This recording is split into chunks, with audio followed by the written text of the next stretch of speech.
Think of this.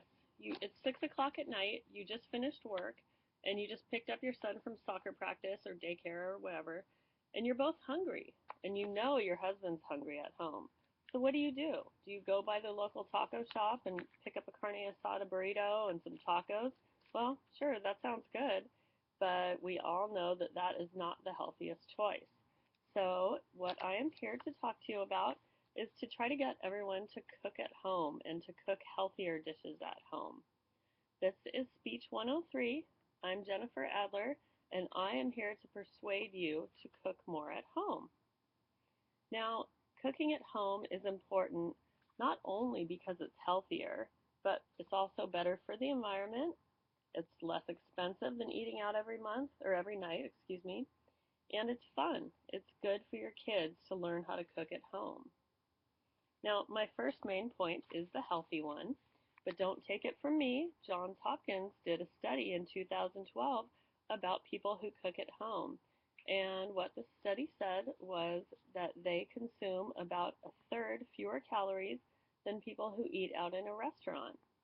And those same people who cook at home when they eat in a restaurant, they still consume 1/3 fewer calories.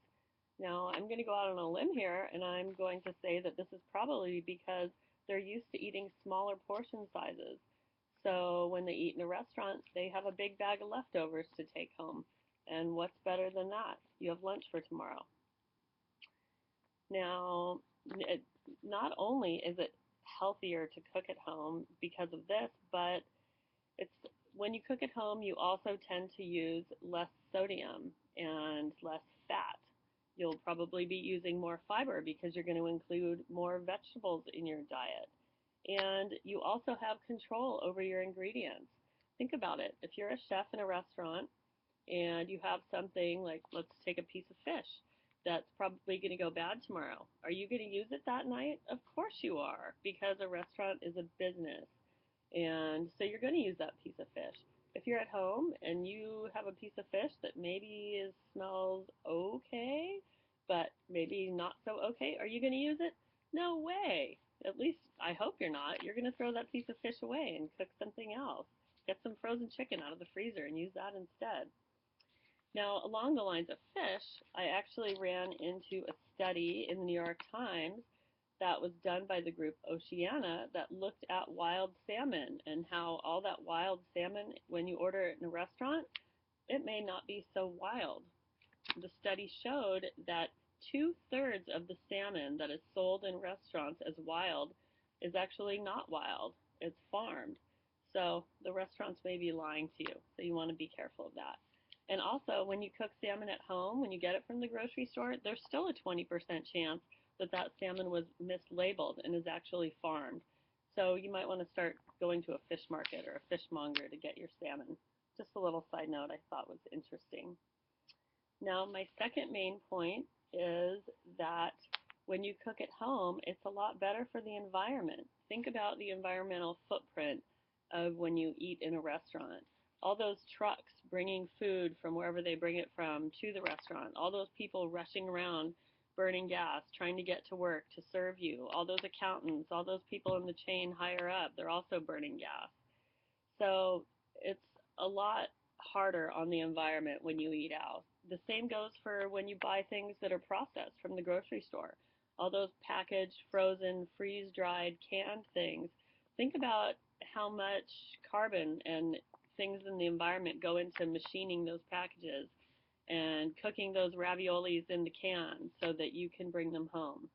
It's a large footprint on the environment when you could do something as simple as going to the farmer's market and getting some vegetables and taking them home and cooking them with some rice, and you have a nice stir fry. If only it were so easy, right? So along with that, with the environmental thing is the price tag. There is a much lower price when you cook at home than when you eat out. Now, there are those people that oppose that say that if you go to Burger King or Taco Bell, you're going to spend maybe $20 on a family of four, where if you eat at home, it may cost you $40.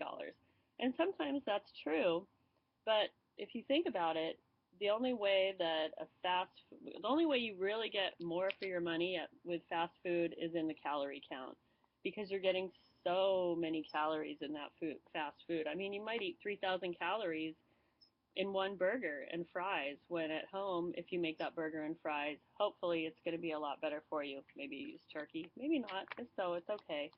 But I can guarantee that it's going to, in the long run, be cheaper if you eat at home. Studies have also shown that the people who are frequenting these fast food chains aren't poor people, as is so commonly believed. It's usually the middle class. It's families that are making about $60,000 a year that are frequenting these fast food chains. So when people try to say it's all about the money, it's not. Those people who are going to Burger King have enough money to go to the grocery store. Now, when you think about that, vegetables are one of the lowest priced things in the grocery store. A head of cabbage, what, that's going to cost you 80 cents? A package of beans, if you're really worried about economy, what, a package of beans is probably $1.50. You could have Cuban black beans and rice with chilies on it for like 50 cents per person for a family of four. So take that to your economics class and talk about food. Now, the best part about cooking at home is that you get leftovers. So if you're going to cook something really good, like a Julia Child boeuf bourguignon, go ahead and double your batch and then freeze it. And then a month from now, when you're rushing home from soccer practice, you can have your husband take that boeuf out and plunk it in some hot water and start defrosting it. And you'll have a great meal, and it's almost free because you cooked it a month ago. So you don't even have to worry about dinner for that night. So talk about getting a big bang for your buck, for your money. Cook more and have leftovers. The best thing that I think about cooking at home is that it's fun, and your kids will love it too. I mean, I have a 3-year-old, and sure, he makes a huge mess, and it is kind of a pain, but he loves to cook. He loves to crack the eggs. He loves to mix things. He loves to throw flour all over the place. But you know what? It's fun for him. And when your kids get older, it's actually a life skill that they need. I mean, who doesn't need to be able to feed themselves? When they go to college, are they just going to eat pizza and fast food? Well, maybe, but hopefully they'll make a salad once in a while. And when you cook with your kids, they learn how to cook. You become a better cook, and it's fun. I mean, you can open a bottle of wine. You can have a good time. You and your husband can chat while he's helping you with the salad. There is nothing bad about cooking at home. And I hope this little talk has persuaded you to all cook dinner tonight. Thank you very much for watching.